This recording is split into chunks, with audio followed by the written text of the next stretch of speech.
Corona virus ലോകമെമ്പാടും ബാധിച്ച് കനത്ത നാശം വിതച്ചിരിക്കുകയാണല്ലോ. ഇന്ത്യ രാജ്യവും അതിന്റെ പിടിയിൽ നിന്നും പുറത്തല്ല. രാജ്യത്തെ ജനങ്ങൾ, പ്രത്യേകിച്ച് പാവപ്പെട്ടവരും സാധാരണക്കാരും വലിയ വറുതിയിലൂടെ കടന്നു പോകുന്ന നാളുകളാണ്. കഴിഞ്ഞ 2 മാസക്കാലത്തോളമായി നമ്മൾ ഇതിനോട് പോരാട്ടം തുടങ്ങിയിട്ട് നിർണായകമായ ഘട്ടത്തിലൂടെയാണ് നമ്മൾ കടന്നു പോകുന്നത്.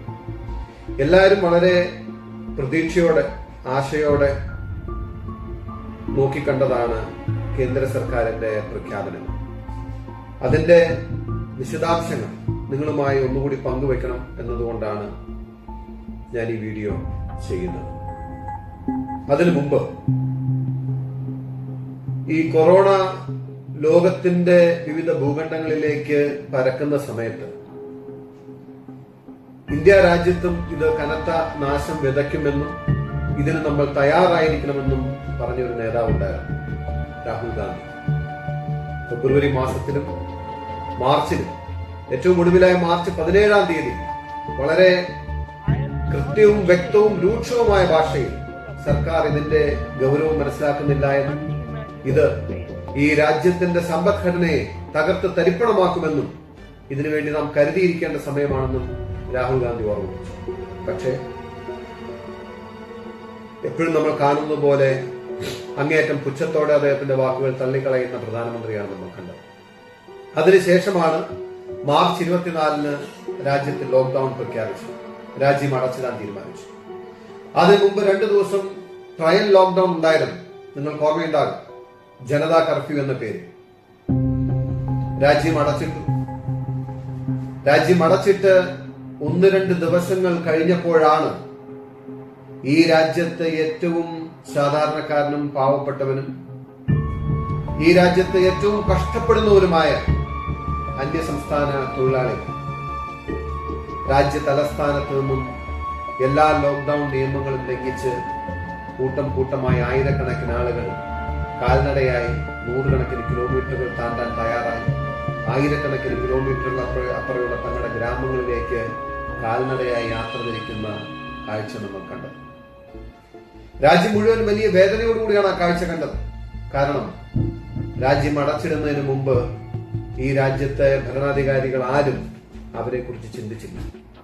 ഇങ്ങനെയൊരു വിഭാഗം അവരുണ്ട് എന്നും അവർക്ക് മറ്റു മാർഗമില്ലാതാകുമെന്നും അവർക്ക് തൊഴിൽ നഷ്ടപ്പെടുമെന്നും അവർക്ക് ജീവിക്കാൻ നിവൃത്തിയില്ലാതെ, ഭക്ഷണം കഴിക്കാൻ നിവൃത്തിയില്ലാതാകുമ്പോൾ അവർ അവരുടെ വേരുകളിലേക്ക് മടങ്ങാൻ ആഗ്രഹിക്കുമെന്നും അവർക്ക് അതിനുള്ള ഒരു അവസരം നൽകണമെന്നും അവർ ചിന്തിച്ചില്ല. കഠിനമായ കാലാവസ്ഥയെ അതിജീവിച്ച് കയ്യിൽ കിട്ടിയതെല്ലാം പെറുക്കിയെടുത്ത് കുഞ്ഞു കുട്ടികളും ഗർഭിണികളും അടക്കമുള്ളവർ ഇന്ത്യയിലെ തെരുവിലൂടെ നടക്കുന്ന കാഴ്ചയാണ് നമ്മൾ കണ്ടത്.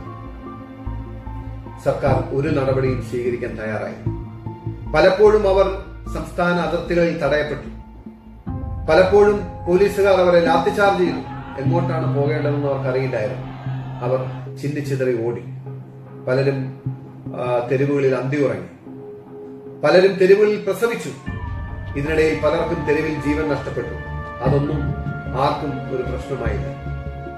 എല്ലാവരും കൊറോണയെ പരാജയപ്പെടുത്തി ജീവിതത്തിലേക്ക് മടങ്ങുന്നതിന്റെ സ്വപ്നങ്ങളുമായി നമ്മളെല്ലാം വീട്ടിലിരുന്നപ്പോൾ ഈ രാജ്യത്തെ വലിയൊരു വിഭാഗം ജനങ്ങൾ തെരുവിൽ അലയുകയായിരുന്നു.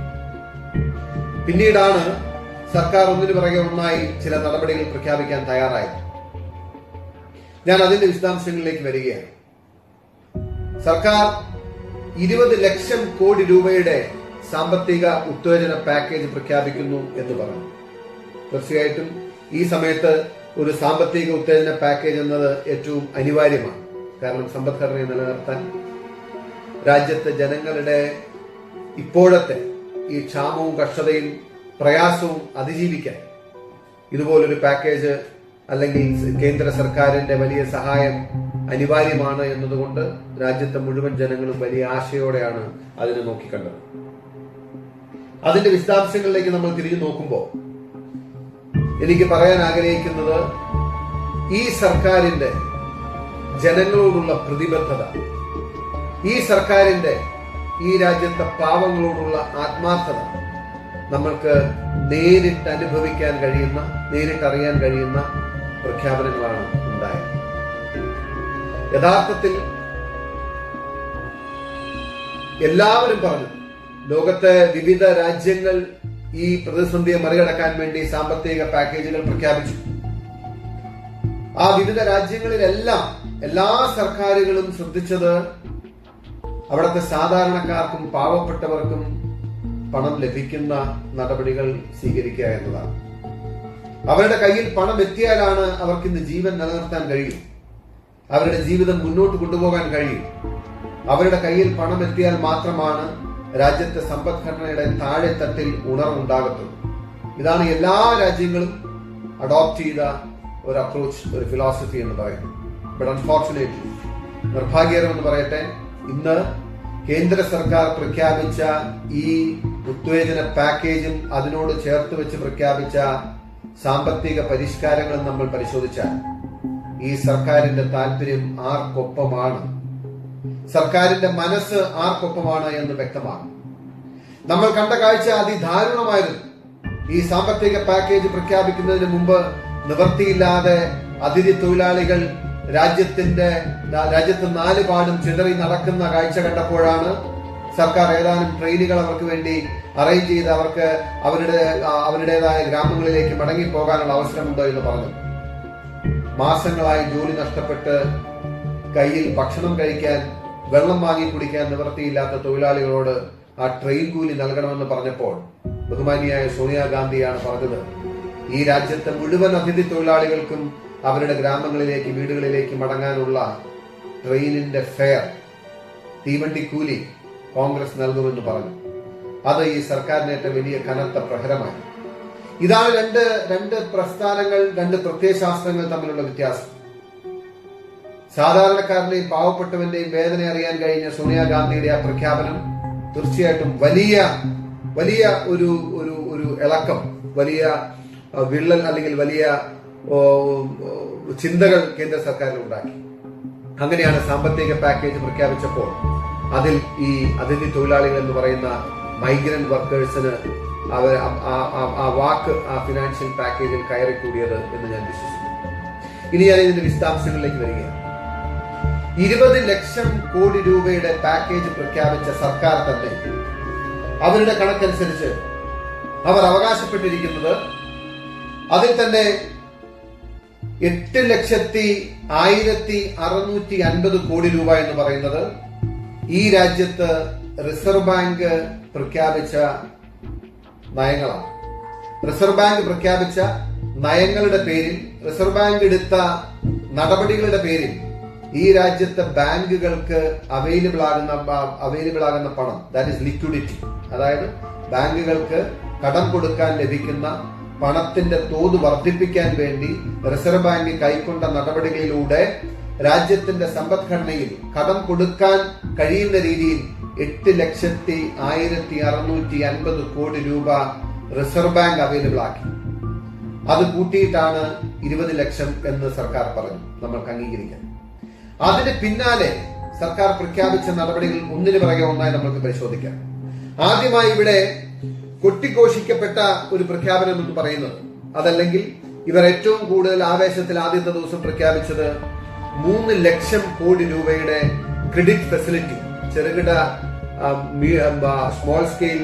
Small and medium scale industrial എന്റർപ്രൈസസിന് അല്ലെങ്കിൽ ചെറുകിട വ്യാപാര സ്ഥാപനങ്ങൾക്ക്, ചെറുകിട ഇടത്തരം വ്യാപാര സ്ഥാപനങ്ങൾക്ക് 3 ലക്ഷം കോടി രൂപയുടെ വായ്പയ്ക്കുള്ള വ്യവസ്ഥിതി ഉണ്ടാകുമെന്ന് പറഞ്ഞു. അപ്പോൾ നിങ്ങൾ ശ്രദ്ധിക്കണം, ആ 3 ലക്ഷം കോടി രൂപ എന്ന് പറയുന്നത് വായ്പയാണ്. അതിനോട് ചേർന്ന് തന്നെ സാമ്പത്തിക പ്രയാസം അനുഭവിക്കുന്ന ചെറുകിട സ്ഥാപനങ്ങൾക്ക് മറ്റൊരു 20,000 കോടി രൂപയുടെ വായ്പാ പദ്ധതി. അതിന്റെ പിന്നാലെ ഫണ്ട് ഓഫ് ഫണ്ട്സ് എന്ന് പറഞ്ഞിട്ട് ചെറുകിട വ്യാപാര സ്ഥാപനങ്ങൾക്ക് തന്നെ ഉപയോഗിക്കാൻ കഴിയുന്ന വായ്പാ ഫെസിലിറ്റിയായി 50,000 കോടി രൂപ.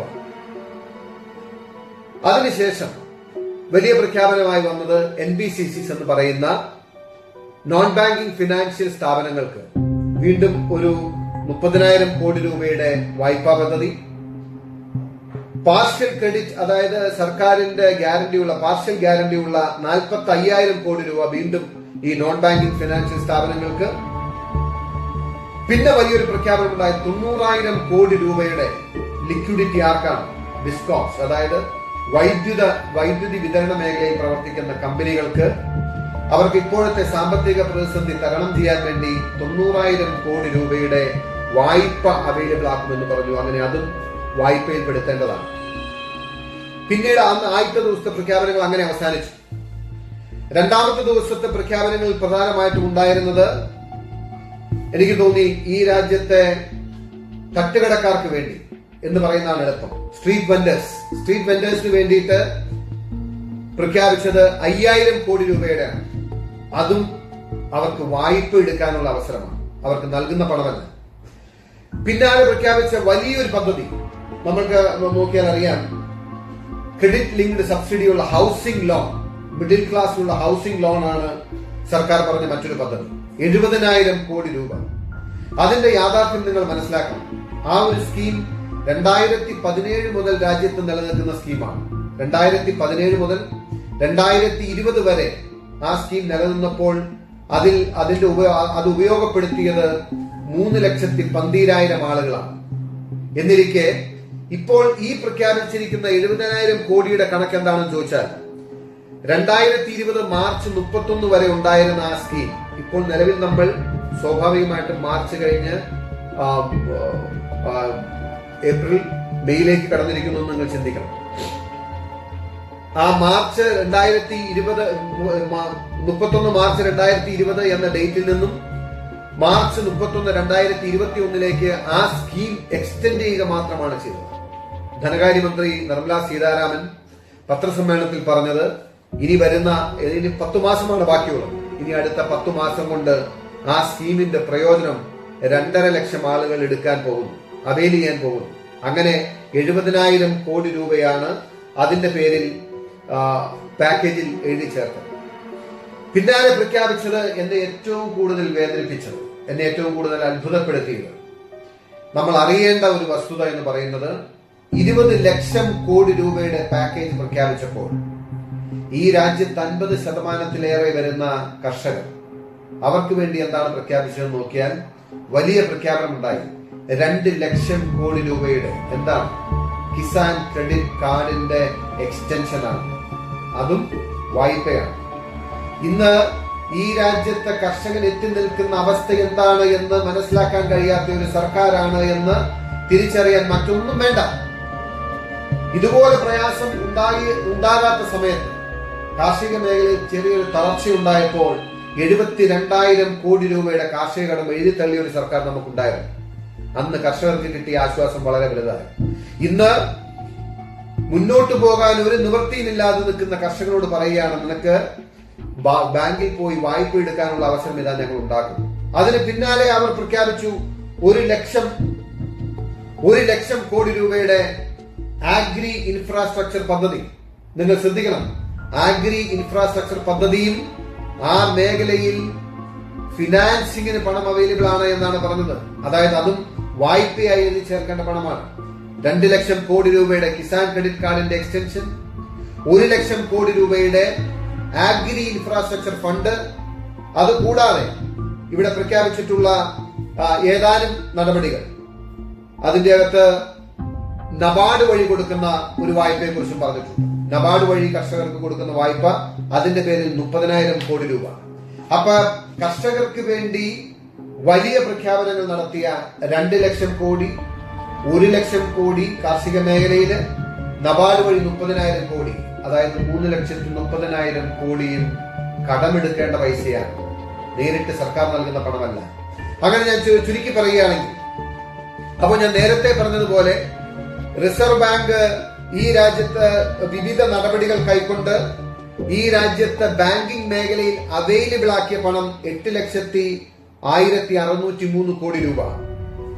അതിനുശേഷം ഈ സർക്കാർ പ്രഖ്യാപിച്ച പദ്ധതികൾ എന്ന് പറയുന്നത് 11,02,650 കോടി രൂപ.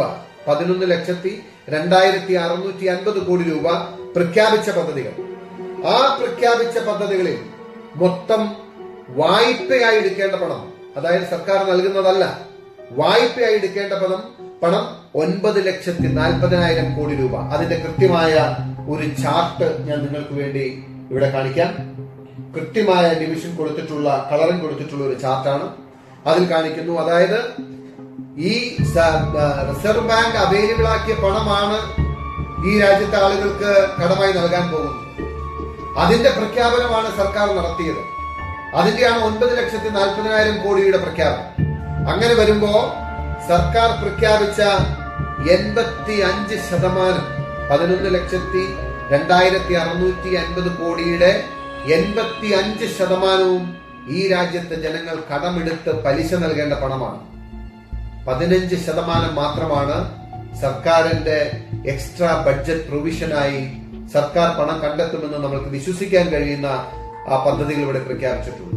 ഞാനിത് പറയാൻ കാരണം, ഇതിന്റെ ഈ പ്രഖ്യാപനത്തിലൂടെ നരേന്ദ്രമോദി നേടാൻ ശ്രമിച്ചത് ജനങ്ങളുടെ മുമ്പിൽ പുകമറ സൃഷ്ടിച്ച് ഈ രാജ്യം വലിയ പ്രതിസന്ധിയിലായപ്പോൾ ഇതാ ഞാൻ 20 ലക്ഷം കോടി രൂപ പ്രഖ്യാപിക്കുന്നു. ലോക രാജ്യങ്ങൾക്ക് മുമ്പിൽ ഇന്ത്യ രാജ്യം 20 ലക്ഷം കോടിയുടെ സാമ്പത്തിക ഉത്തേജന പാക്കേജ് പ്രഖ്യാപിച്ചു എന്ന വലിയ അവകാശവാദം ഉന്നയിക്കാൻ വേണ്ടി. പക്ഷേ ജനങ്ങൾക്ക് കിട്ടുന്ന പ്രയോജനം എന്ന് പറയുന്നത് ഇതിന്റെ കേവലം 15% പോലും ഇല്ല എന്ന തിരിച്ചറിവ് നമ്മൾക്കുണ്ടാകേണ്ടതുണ്ട്. ഈ യാഥാർത്ഥ്യമാണ് ഞങ്ങൾ തുറന്നു കാട്ടാൻ ആഗ്രഹിക്കുന്നത്. രാഹുൽ ഗാന്ധി ആവർത്തിച്ചു പറഞ്ഞു, പ്രിയങ്കരിയായ സോണിയാഗാന്ധിയും പ്രിയങ്ക ഗാന്ധിയും അടക്കം കോൺഗ്രസിന്റെ മുഴുവൻ നേതാക്കന്മാരും ഈ രാജ്യത്തെ ഏറ്റവും പട്ടിണി പാവങ്ങൾക്ക് താങ്ങും തണലുമാകേണ്ട സമയമാണിത്. ഈ സമയത്ത് അവർക്കൊരു കൈത്താങ്ങ് നൽകിയില്ല എങ്കിൽ ഒരുപക്ഷെ ഈ വറുതിയിൽ നമ്മൾ പ്രതീക്ഷിക്കുന്നതിനേക്കാളേറെ, ഒരുപക്ഷെ കോവിഡ് അല്ലെങ്കിൽ കൊറോണ ബാധിച്ച് മരിക്കുന്നതിനേക്കാളേറെ പട്ടിണി മരണങ്ങൾ ഈ രാജ്യത്ത് ഉണ്ടായേക്കാമെന്ന മുന്നറിയിപ്പ് നൽകി. അതിഥി തൊഴിലാളികളുടെ കാര്യത്തിൽ ഒരു നടപടിയും എടുക്കാതിരുന്നപ്പോൾ ആയിരക്കണക്കിന് ബസ്സുകൾ അറേഞ്ച് ചെയ്താണ് കോൺഗ്രസ് നിരവധിയായ തൊഴിലാളികൾ അവരുടെ ഗ്രാമങ്ങളിൽ എത്തിച്ചത്. ഇത്ര ഇൻസെൻസിറ്റീവ് ആയിട്ടുള്ള ഒരു ഗവൺമെന്റ്, സാധാരണക്കാരനോടും പാവപ്പെട്ടവനോടും ഒരു കമ്മിറ്റ്മെന്റും ഇല്ലാത്ത, അല്ലെങ്കിൽ അവരുടെ വിഷയങ്ങളോട് പ്രയാസങ്ങളോട് ഒരു വേദനയും കാണിക്കാത്ത, ഒരു കാരുണ്യവും കാണിക്കാത്ത ഒരു ഗവൺമെന്റ്. ഈ പ്രഖ്യാപനങ്ങളോടൊപ്പം പ്രഖ്യാപിച്ച മറ്റേതാനും നടപടികൾ നിങ്ങൾ ശ്രദ്ധിച്ചു എന്ന് ഞാൻ വിചാരിക്കുകയാണ്. അതിതീവ്രമായ സ്വകാര്യവൽക്കരണത്തിന്റെ നിരവധി കാര്യങ്ങൾ അവർ ഇതിനോട് ചേർത്ത് വെച്ച് അനൗൺസ് ചെയ്യും. എന്തൊക്കെയാണ്? ഈ രാജ്യത്ത് പ്രതിരോധ മേഖലയിൽ അതിതീവ്രമായ സ്വകാര്യവൽക്കരണം, ഈ രാജ്യത്തിന്റെ ബഹിരാകാശ ഗവേഷണം അടക്കമുള്ള മേഖലകളിൽ അതിതീവ്രമായ സ്വകാര്യവൽക്കരണം, ഈ രാജ്യത്തിന്റെ ധാതു ഖനി മേഖലകളിൽ അതിതീവ്രമായ സ്വകാര്യവൽക്കരണം. എന്തിനു വേണ്ടിയാണ്? അത് അടിയന്തര പ്രാധാന്യമുള്ള ഒരു കാര്യമാണോ എന്ന് നമ്മൾ പരിശോധിക്കേണ്ടിയിരിക്കുന്നു. നമ്മൾക്ക് 100% അറിയാം, ഈ രാജ്യത്ത് പ്രതിരോധ മേഖലയിൽ ഇന്ന് നിലവിൽ എക്സ്പീരിയൻസ് ഉള്ള, അല്ലെങ്കിൽ അവിടെ അഡ്വാൻസ്ഡ് ടെക്നോളജി കൈവശമുള്ള ഒരു സ്വകാര്യ മേഖലയുമില്ല. അത് സർക്കാരിന്റെ കൈവശമാണ്. ഇന്ത്യൻ സൈന്യത്തിന്റെ വിവിധ ഡിപ്പാർട്ട്മെന്റുകളുടെ കയ്യിലാണ് ഡിഫൻസുമായി ബന്ധപ്പെട്ട ടെക്നോളജി ഉള്ളത്. അവിടെ നടക്കുന്ന വർക്കുകൾ സ്വകാര്യ വ്യക്തികൾക്ക്, സ്വകാര്യ കോർപ്പറേറ്റുകൾക്ക് നൽകാൻ തീരുമാനിക്കുന്നു. കാരണം എന്താ? ഇനി അങ്ങോട്ട് മാന്ദ്യത്തിന്റെ നാളുകളാണെന്നറിയാം, ഇനി അങ്ങോട്ട് വറുതിയുടെ നാളുകളാണെന്നറിയാം. ജനങ്ങളുടെ കയ്യിൽ പണം ഉണ്ടാകില്ല, ഏത് സാധനം വിൽക്കാൻ പോയാലും വാങ്ങാൻ ആളുണ്ടാകില്ല. ഇനി കോർപ്പറേറ്റുകൾക്ക് നിലനിൽക്കാനും പണം ഉണ്ടാക്കാനുമുള്ള അവസരം എന്ന് പറയുന്നത് സർക്കാരിന് വിറ്റിട്ടാണ്. സർക്കാരിന് എന്തെങ്കിലും പ്രോഡക്റ്റ് വിറ്റാൽ സർക്കാർ പണം നൽകും. കാരണം സർക്കാർ മുടക്കുന്ന 3 ലക്ഷം കോടി രൂപയാണ് ഇന്ത്യയുടെ പ്രതിരോധ ബഡ്ജറ്റ് എന്ന് പറയുന്നത്. ഇത് ആയുധം ഉണ്ടാക്കാനും ആയുധം വാങ്ങാനും ആയുധത്തിന്റെ മോഡേണൈസേഷനും വേണ്ടി നമ്മൾ ചെലവഴിക്കുന്ന പണമാണ്. അപ്പോൾ ആ 3 ലക്ഷം കോടി രൂപ ബഡ്ജറ്റിൽ പ്രഖ്യാപിച്ചതിന്റെ വലിയൊരു പങ്ക് കോർപ്പറേറ്റുകൾക്ക് നൽകാൻ വേണ്ടി പ്രതിരോധ മേഖലയിൽ സ്വകാര്യവൽക്കരണം കൊണ്ടുവന്നു. ബഹിരാകാശ ഗവേഷണം അല്ലെങ്കിൽ ബഹിരാകാശ മേഖലയിൽ പണം മുടക്കുന്നത് ഒരു സ്വകാര്യ വ്യക്തിയുമല്ല, ഒരു വ്യക്തികളും അവിടെ പണം മുടക്കുന്നില്ല. സർക്കാരാണ് പണം മുടക്കുന്നത്. സ്പേസ് ടെക്നോളജിയുമായി ബന്ധപ്പെട്ട് അവിടെ കോർപ്പറേറ്റുകൾക്ക് അവസരം തുറന്നു കൊടുത്തു. അവർക്ക് നിലനിൽക്കണം, അവർക്ക് പണം ഉണ്ടാക്കണം. അതിനു വേണ്ടിയിട്ടാണ് അതിന്റെ സ്വകാര്യവൽക്കരണം. അതിന് പിന്നാലെ ഈ രാജ്യത്തിന്റെ മണ്ണിനടിയിൽ കിടക്കുന്ന ധാതു ഖനികൾ അല്ലെങ്കിൽ മിനറൽസ് ഈ രാജ്യത്തിന്റെ മൊണോപ്പൊളിയായിരുന്നു. ഒരുപാട് മേഖലകൾ സ്വകാര്യവൽക്കരിച്ചപ്പോഴും നമ്മൾ സ്വകാര്യവൽക്കരിക്കാതിരുന്നത് അതിനൊരു വലിയ സോഷ്യൽ കോസ്റ്റ് ഉണ്ട്. അതെപ്പോഴും സർക്കാരിന്റെ കയ്യിലിരിക്കുന്നതാണ് അഭികാമ്യം എന്നതുകൊണ്ടാണ്. എന്നാൽ അതും ഈ കോവിഡിന്റെ പുകമറയ്ക്കുള്ളിൽ നിന്നുകൊണ്ട് അതും കോർപ്പറേറ്റുകൾക്ക് തീരെഴുതി. നിങ്ങൾ അറിയണം, ഈ രാജ്യത്തെ പാവപ്പെട്ടവനും സാധാരണക്കാരനും വേണ്ടി 20 ലക്ഷം കോടി രൂപയുടെ പദ്ധതി പ്രഖ്യാപിച്ചപ്പോൾ ഒന്നും മാറ്റിവെക്കാൻ തയ്യാറാകാതിരുന്ന ഈ സർക്കാർ ഇതിനിടയിലാണ് ഈ രാജ്യത്തിന്റെ ആകാശവും ഭൂമിയും മാത്രമല്ല ഈ രാജ്യത്തെ വ്യോമയാന റൂട്ടുകളും വ്യോമയാന ബന്ധപ്പെട്ട മേഖലകളും എയർപോർട്ടുകളും സ്വകാര്യവൽക്കരിക്കുന്ന പ്രഖ്യാപനം നമ്മൾ കേട്ടു. ഈ രാജ്യത്തിന്റെ ആകാശവും ഭൂമിയും മാത്രമല്ല ഈ രാജ്യത്തിന് അവകാശപ്പെട്ട ബഹിരാകാശവും ഈ രാജ്യത്തിന്റെ ഭൂമിക്കടിയിലുള്ള ധാതുക്കളും അടക്കം കോർപ്പറേറ്റുകൾക്ക് തീരെഴുന്ന കാഴ്ച നമ്മൾ കണ്ടു. ഇത് നമ്മൾക്ക് ജനങ്ങളോട് പറയേണ്ടതുണ്ട്, ജനങ്ങൾ ഇത് അറിയേണ്ടതുണ്ട്. ഒരു സർക്കാരിന്റെ കാഴ്ചപ്പാട്, ഒരു സർക്കാരിന്റെ കമ്മിറ്റ്മെന്റ്, ഒരു സർക്കാരിന്റെ പ്രതിബദ്ധത ആരോടാണ് എന്ന് ഇതുപോലുള്ള സമയത്താണ് നമ്മൾ തിരിച്ചറിയുന്നത്. ഈ രാജ്യത്തെ സാധാരണക്കാരനും പാവപ്പെട്ടവനും താങ്ങും തണലുമാകേണ്ടിയിരുന്ന ഒരു സർക്കാർ ഈ രാജ്യത്തെ കോർപ്പറേറ്റുകൾക്ക് വേണ്ടി നിലകൊള്ളുന്ന ഈ ഏറ്റവും ദുർഘടം പിടിച്ച സമയത്ത് ഈ സർക്കാരിന് തുറന്നു കാണിക്കേണ്ട ബാധ്യത നമ്മൾക്ക് ഓരോരുത്തർക്കും ഉണ്ട് എന്നതുകൊണ്ടാണ് ഞാൻ ഈ കാര്യങ്ങൾ ഇവിടെ അവതരിപ്പിച്ചത്. കൂടുതൽ വിശദാംശങ്ങൾ അല്ലെങ്കിൽ കൂടുതൽ കാര്യങ്ങൾ പിന്നാലെ സംബന്ധിക്കാമെന്ന് പറഞ്ഞുകൊണ്ട് എന്നെ കേട്ടതിന് എല്ലാവർക്കും നന്ദി പറയുന്നു.